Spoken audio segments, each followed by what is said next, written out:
Around midnight, multiple Iranian missile waves struck Tel Aviv, while 200 Hezbollah rockets hit northern Israel at the exact same time.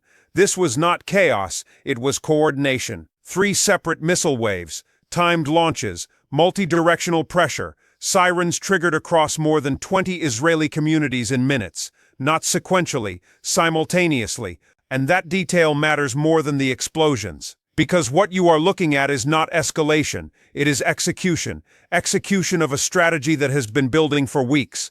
A strategy designed not to destroy Israel in one night, but to slowly break the systems that protect it. Air defense systems were forced to engage across multiple vectors at once. Iron Dome, David's Sling, Arrow batteries, all activated together, all consuming interceptors at maximum rate. And here is the critical point, those interceptors are not unlimited. Every interception you saw, every missile destroyed mid-air, came at a cost that compounds with every wave. This is not about damage on the ground. This is about pressure on the system, because if the system breaks, everything behind it becomes exposed. Subscribe to latest military updates right now. What just happened is not a one-night strike, it is the beginning of a strategy that compounds over weeks, not hours. To understand why this matters, you need to understand what was actually targeted. Tel Aviv is not just another city. It is Israel's economic core, financial institutions, corporate infrastructure, population density, everything converges here. Disruption in Tel Aviv is disruption to national stability. At the same time, northern Israel serves a completely different function. It is the buffer zone, the first layer of civilian exposure between Hezbollah and the rest of the country. When rockets land there, they are not symbolic, they are pressure on the outer defensive ring. So what happened here is not random targeting. It is dual-layer pressure, economic center, defensive perimeter, hit at the same time. And now comes the part most coverage ignores. Israel does not have an alternative defensive system. There is no backup grid waiting to replace Iron Dome at scale. No secondary shield ready to activate if the current one degrades. These systems are not redundant. They are singular. They are the only line between sustained missile fire and civilian exposure. That means every interceptor fired is not just a defensive action. It is consumption of a finite resource. Let's quantify this. At least 3 coordinated missile waves were launched within hours. That alone forces continuous defensive engagement cycles. Approximately 200 rockets were fired from Lebanon in a single morning. Not spread out over days, compressed into one operational window. Sirens triggered across more than 20 communities simultaneously. That indicates saturation, not isolated strikes. Now shift to cost. Interceptor missiles range anywhere from $50,000 to over $1 million per launch, depending on the system used. Meanwhile, many of the incoming threats, especially drones, can cost just a few $1,000s to produce. That ratio is not sustainable over time, and it gets worse. These defense systems have been active for weeks, continuous operation, no full reset cycles, no extended replenishment windows, which means this was not a fresh system being tested. This was a system already under strain being pushed further. And that changes how you interpret everything you just saw, because the goal is not to overwhelm in one moment. The goal is to exhaust over time, and once you see that, the entire event looks different. What you saw was not just an attack, it was a system test.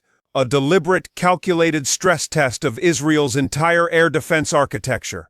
And it was executed using something very specific, layered saturation. This is not about launching the most missiles possible. It is about launching the right mix of threats at the right time from the right directions. First layer, ballistic missiles from Iran. Higher speed, higher altitude, designed to force early detection and high-priority interception. Second layer, rockets from Hezbollah, lower altitude, shorter range, fired in large numbers, designed to create noise in the system. Third layer, low-cost drones, slower, harder to detect, often used to slip through gaps or force additional interceptor usage. Now combine all 3. Different speeds, different trajectories, different radar signatures, and most importantly, different interception requirements that forces the defense system into a decision problem. Which threat do you prioritize? Which interceptor do you use? How do you allocate limited resources across simultaneous incoming objects?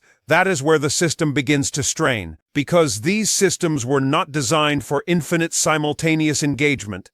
They were designed for controlled, manageable threat environments. Layered saturation breaks that assumption. Now add timing.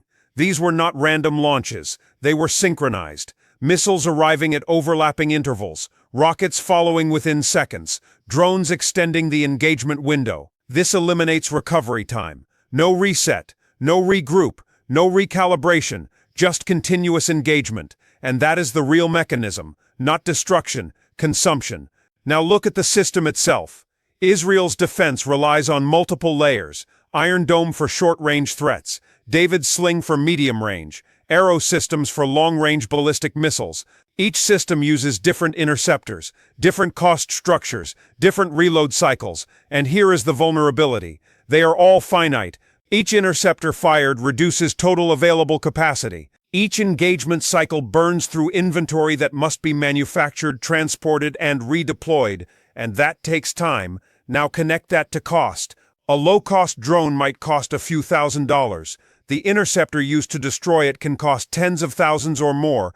A ballistic missile costs more, but still significantly less than the defensive infrastructure required to stop it. This creates a structural imbalance. Iran does not need to match Israel's technology. It only needs to exploit the gap between cost and defense, and that is exactly what this strategy does. It turns defense into a liability, because every successful interception is still a loss in the long-term equation, and that is the key insight. Iran is not trying to break the shield instantly. It is trying to make the shield too expensive to maintain. For years, one assumption has defined this conflict, that Israel's air defense systems can protect its population indefinitely. That assumption is now under pressure, not because the systems failed completely, but because they were forced into a scenario they were not designed to sustain, and once that assumption cracks, everything built on top of it begins to shift. Start with the first domino: interceptor stockpiles. These are not infinite, they are produced over time, stockpiled, managed carefully, but in a sustained saturation environment, consumption outpaces production. That means every day of continued engagement reduces future defensive capacity. Second domino: cost. Defense becomes exponentially expensive. Every interception is not just a success, it is a financial drain. Over time, the cost of maintaining full defensive coverage begins to exceed sustainable military spending levels. Third domino: penetration rates. As systems strain, gaps begin to appear. Not total failure, but partial leakage. More missiles getting through, more impacts on the ground, and each successful strike reinforces the attacker's strategy. Fourth domino: civilian confidence. This is critical. Air defense is not just military protection, it is psychological stability. People believe they are protected. Once that belief weakens, the effect spreads faster than physical damage. Communities begin to feel exposed, trust in protection systems declines. Fifth domino: political pressure. Governments operate under public confidence. When civilians feel vulnerable, pressure builds rapidly, not just for retaliation, but for change in strategy. And that is where this becomes more than a military issue. It becomes a political crisis. Now look at the bigger shift. This was not just Iran acting alone. This was coordinated with Hezbollah. Simultaneous execution, shared timing, overlapping targets. That indicates integrated command capability, which means this is no longer a single-front conflict. It is a multi-front operational structure, and that changes the scale completely, because now any future escalation does not come from one direction. It comes from multiple vectors at once. That stretches defensive systems even further. Now add economic context. Iran is operating under heavy sanctions, limited access to global markets, restricted economic capacity.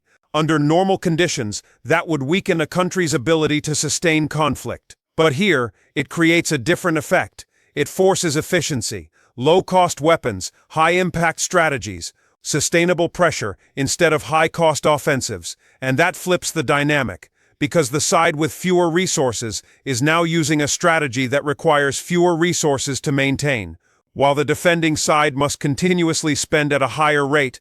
This is not a temporary imbalance, it is structural, and once a conflict enters a structural imbalance, it does not resolve quickly. It escalates until one side can no longer sustain the cost. And right now, that question is still open. Now shift away from the battlefield and look at the information flow. Because what is being said and what is not being said is part of the system. Multiple Israeli and regional media outlets confirmed the coordinated nature of the strikes. Missile waves, rocket volume, simultaneous engagement. Those details are consistent. But when it comes to damage, casualty numbers, system strain, the clarity disappears. Official briefings become limited, vague, delayed, and that pattern is not random. When attacks are fully neutralized with minimal impact, official sources are typically fast and precise, numbers are released quickly, success is emphasized, but when responses slow down, when details become less specific, that tells you something changed. Silence is not absence of information, it is controlled information. And in conflicts like this, control itself becomes a signal, because both sides are managing perception. Israel projects resilience, strength, control. Iran projects capability, coordination, pressure. And between those narratives, there is a gap.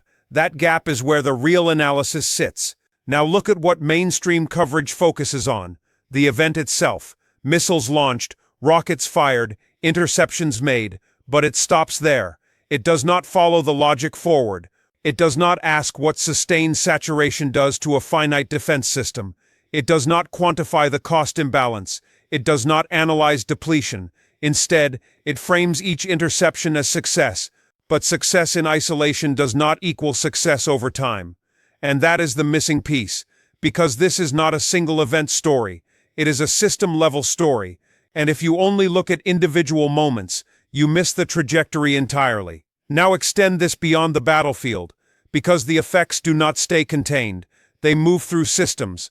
Start with energy. The Middle East is not just a conflict zone. It is a core node in global energy supply. Any instability here immediately introduces volatility into oil markets. Not hypothetical volatility, real price movement. Traders price risk instantly. Supply routes become uncertain. Insurance costs increase. Transport costs follow. And that feeds directly into global pricing. Now move to supply chains, Mediterranean trade routes, regional infrastructure hubs, transport corridors, all connected. Disruption in one area creates delays in another. Delays increase cost. Cost moves through the system. And eventually, it reaches the consumer. Fuel prices rise. Transportation costs increase. Food distribution becomes more expensive. And this is where the connection becomes personal. Even countries far from the conflict feel the effect. Because energy pricing is global, a country can produce its own oil and still pay global market rates. That means households in completely different regions start absorbing the cost of a conflict they are not part of. Now add political pressure. Rising fuel costs are one of the most visible economic indicators.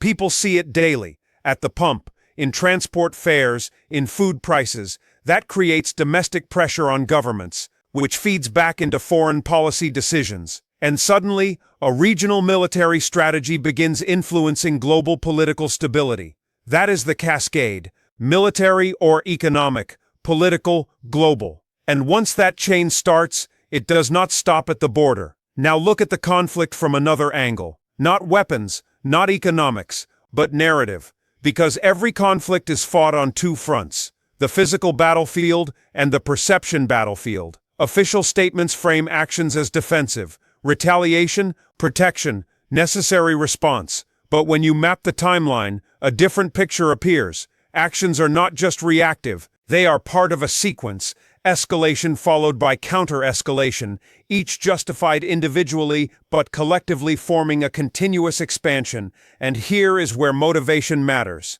On one side, the conflict is framed as existential, survival, resistance, long-term endurance. On the other side, it is strategic, security objectives, political positioning, regional influence. That difference matters at the individual level, because people fight differently depending on what they believe is at stake. Existential motivation sustains longer. Strategic motivation fluctuates with political pressure. Now add internal signals. In northern Israel, civilian voices are changing. Repeated rocket exposure, continuous sirens, disruption of daily life.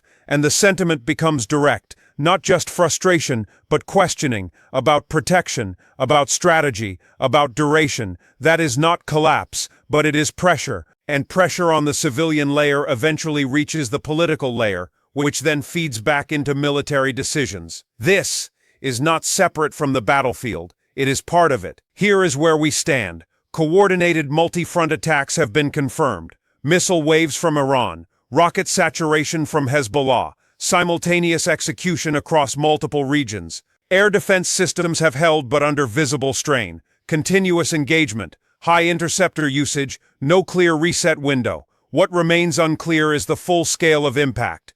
Damage assessments are limited, casualty figures are controlled, official statements are selective, and that absence of clarity is itself part of the signal. Unconfirmed but credible indicators suggest higher system stress than publicly acknowledged, potential depletion of interceptor stockpiles, increasing cost pressure over time. And that leads to the next phase, because this does not end with one operation. The next question is simple: can the system sustain this pace, or does continued pressure begin to create real gaps? If you are finding this analysis valuable, subscribe to latest military updates right now. This situation is evolving fast, and each development builds directly on the last. Stay with latest military updates, turn on notifications, because the next phase of this conflict will not be defined by how many missiles are launched, but by how long the defense can keep up. And here is the question you need to think about. Can modern air defense systems actually sustain long-term saturation warfare, or are we watching the beginning of a structural breakdown in how missile defense works? I read every comment.